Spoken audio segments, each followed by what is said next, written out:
Assalamualaikum warahmatullahi wabarakatuh. Innal hamdalillah hamdan yaliqu bi jalalih wa nastahdihi hidayata man aqarra bi 'azamatihi wa jalalih. Thumma nusalli wa nusallim ala sayyidina Muhammadin wa alihi. Amma ba'du.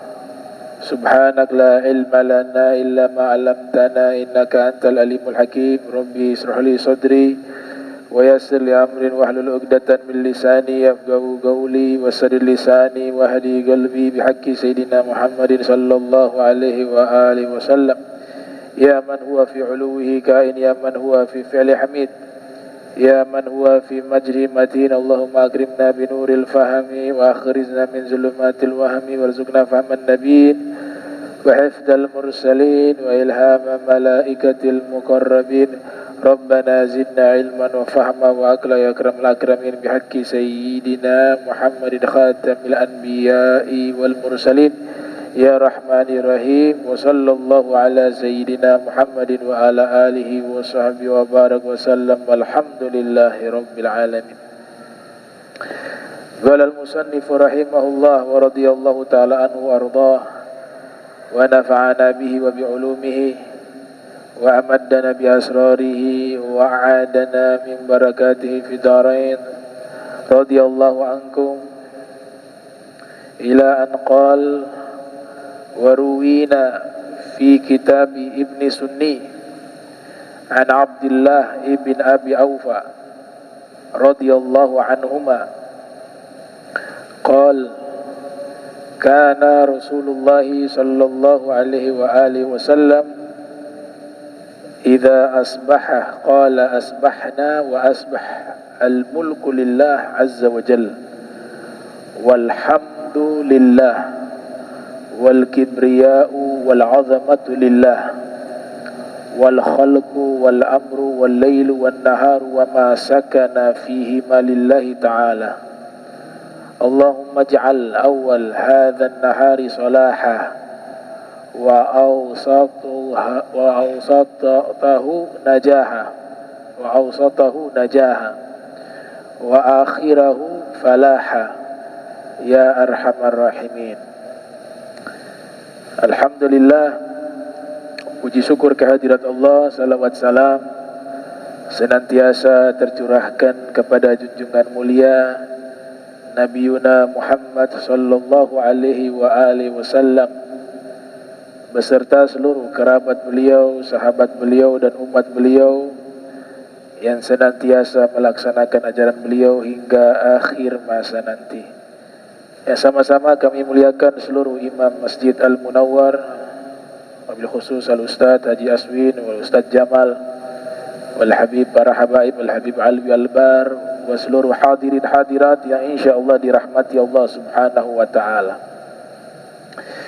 Diriwayatkan kepada kami di dalam kitab Ibni Sunni dari sahabat bernama Abdullah ibn Abi Aufa.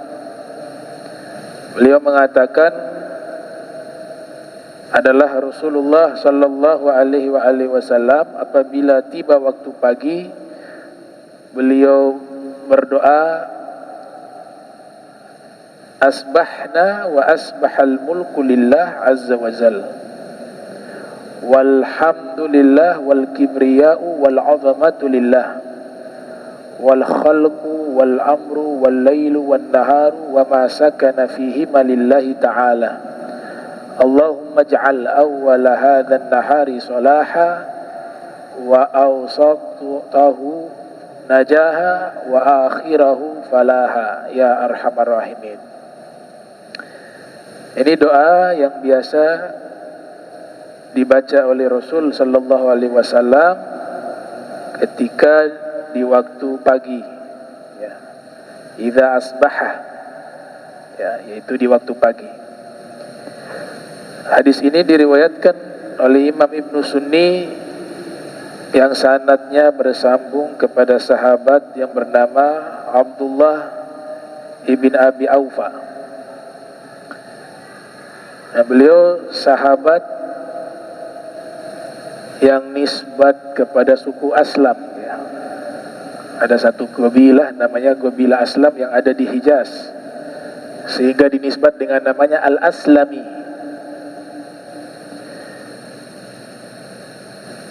Kemudian beliau disebutkan oleh para sejarawan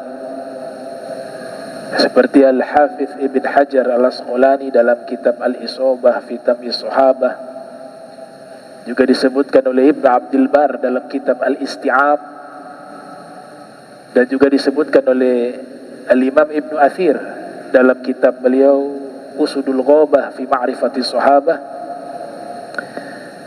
dan juga disebutkan oleh Imam Zahabi di dalam kitab Siyaru A'lami Nubala. Jadi beliau ini salah satu sahabat yang ayahnya juga sahabat.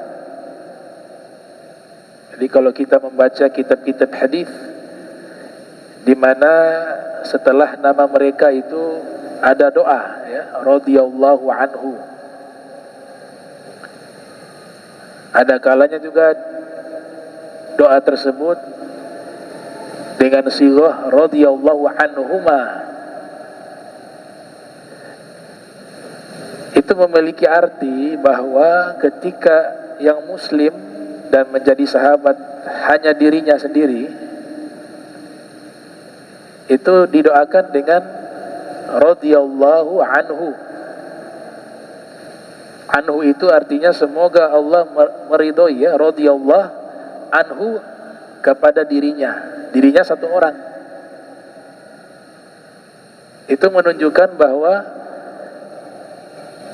yang muslim dan sahabat hanya beliau seorang diri. Ayahnya belum disebut sahabat dan mungkin belum beragama Islam. Tapi jika disebut dengan radhiyallahu anhuma ya, sebagaimana Imam Nawawi menyebut di dalam kitab ini, diriwayatkan kepada kami di dalam kitab Ibnu Sunni dari Abdullah bin Abi Aufa radhiyallahu anhuma. Itu artinya semoga Allah meridhoi keduanya. Nah, keduanya. Berarti yang dimaksud meridhoi beliau sebagai narator hadis dan meridhoi ayahnya yang bernama Abi Aufa. Maka dari sini kita bisa mengetahui bahwa beliau sahabat dan ayah beliau juga adalah sahabat Rasul sallallahu alaihi wasallam. Sebenarnya aturannya seperti itu. Tapi kalau ada berubah itu karena percetakan kitab. Tapi istilah yang biasa digunakan oleh para ulama terdahulu itu di dalam doa, kalau dia seorang sahabat dan ayahnya sahabat, biasa menggunakan sighah doa radhiyallahu anhuma. Sayyiduna Abdullah bin Abi Aufa mendapati peristiwa Sulhu Hudaybiyah. Begitu juga Bai'atul Ridwan, sumpah setia kepada Nabi yang Allah berikan ridhonya kepada mereka semuanya, sehingga dikatakan bahwa semua yang ikut Bai'atul Ridwan semuanya penghuni surga, karena ada ayat yang turun yang dimana Allah menyatakan Allah ridho kepada mereka. Laqad radhiyallahu anhum. Sehingga dalam riwayat yang lain mengatakan semua orang yang ikut Bai'atul Ridwan di bawah satu pohon itu, nah mereka itu semua penghuni surga. Ada hadisnya dari Nabi Muhammad sallallahu alaihi wasallam. Karena apa? Karena setelah peristiwa Bai'atul Ridwan, Allah turunkan wahyunya, yang dimana Allah menegaskan bahwa Allah ridho kepada mereka seluruhnya. Nah, orang yang dapat ridhonya Allah tempatnya di surga. Sayyiduna Abdullah bin Abi Aufa meriwayatkan yang ikut hadir di dalam Bai'atul Ridwan sekitar 1.000 400-an sahabat Rasul sallallahu alaihi wasallam. Ya, kurang lebih 1400-an atau 1200. Nah, seingat saya 1400 kalau riwayat dari Abdullah bin Abi Aufa.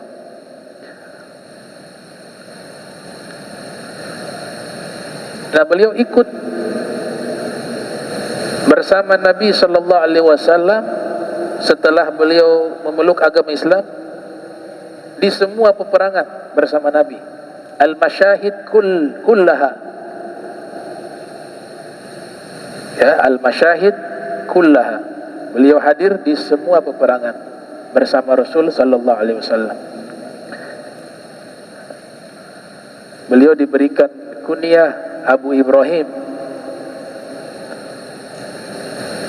Ada yang mengatakan Abu Muawiyah, tapi yang masyhur Abu Ibrahim. Berjuang bersama Nabi sallallahu alaihi wasallam di dalam beberapa peperangan. Bahkan beliau yang meriwayatkan hadis terkait halalnya mengkonsumsi belalang. Tahu belalang ya? Kalau kita biasa sebut boto-boto, orang Ternate sebut boto-boto. Boto-boto halal. Salah satu dalil atas halalnya boto-boto atau belalang itu hadis yang diriwayatkan oleh beliau, Sayyiduna Abdullah bin Abi Aufa. Beliau mengatakan bahwa ghazawtu ma'a Rasulillah sallallahu alaihi wasallam sab'ah ghazawat kunna na'kul al-jarad.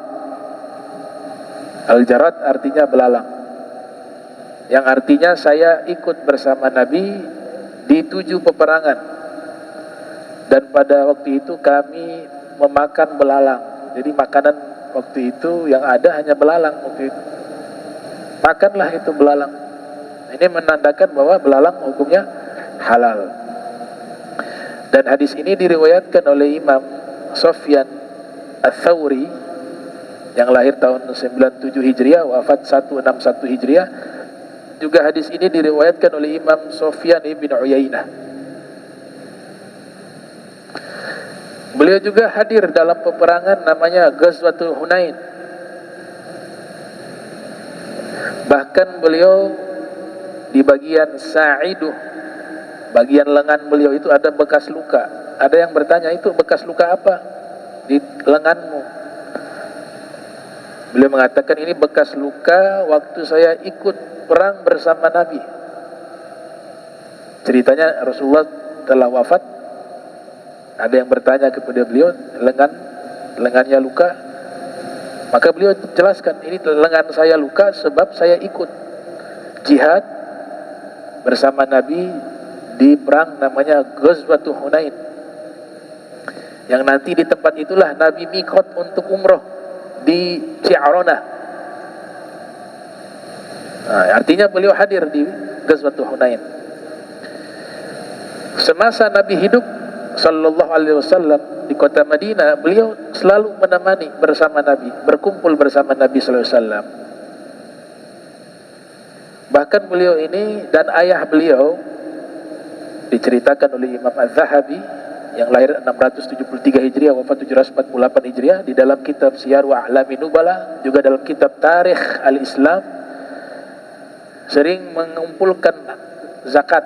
Jadi mereka datangi orang-orang kaya yang ada di sukunya khususnya, kemudian harta zakat itu dikumpulkan, kemudian diserahkan kepada Nabi Muhammad SAW. Ini pahala besar nih, orang yang datang mengambil zakat kemudian disalurkan kepada orang yang berhak menerima zakat. Itu dilakukan oleh Abdullah bin Abi Aufa dan ayah beliau. Istimewa ketika Nabi menerima itu, Nabi bersalawat kepada mereka.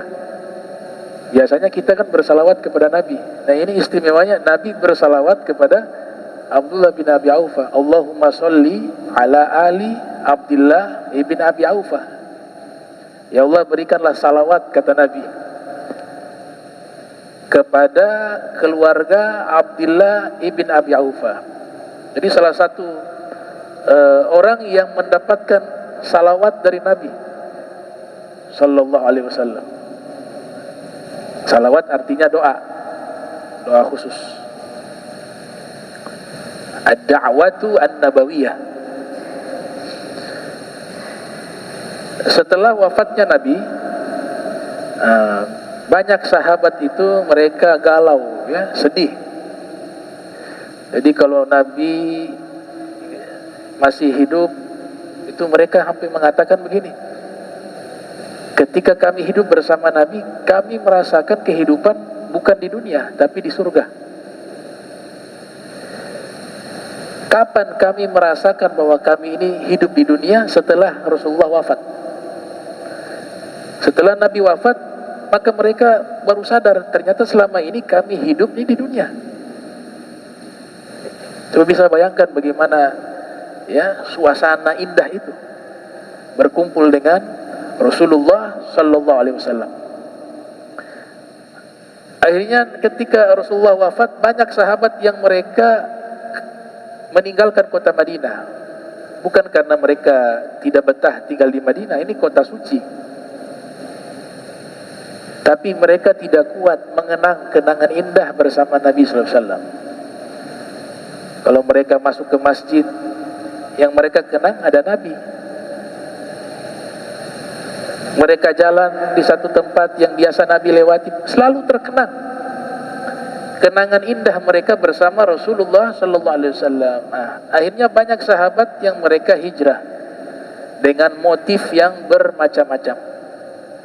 Ada yang memang ditugaskan menjadi gubernur, mereka keluar dari kota Madinah. Ada yang tujuannya dakwah, mereka keluar dari Madinah. Tapi ada juga yang tujuannya adalah untuk tidak tenggelam dalam kesedihan dan tidak kuat tinggal di kota Madinah karena selalu terkenang Nabi Muhammad SAW. Nah, Abdullah bin Abi Aufa ini akhirnya pindah. Setelah Nabi wafat, beliau hijrah ke Kufah. Kufah ada di Irak. Sampai akhirnya beliau meninggal dunia di Kufah, di Irak. Para ahli sejarah mengatakan wafat pada tahun 86 Hijriah. Ada yang berpendapat wafat pada tahun 87 Hijriah. Nah, ini sekilas biografi sahabat yang bernama Abdullah bin Abi Aufa yang meriwayatkan hadis tersebut.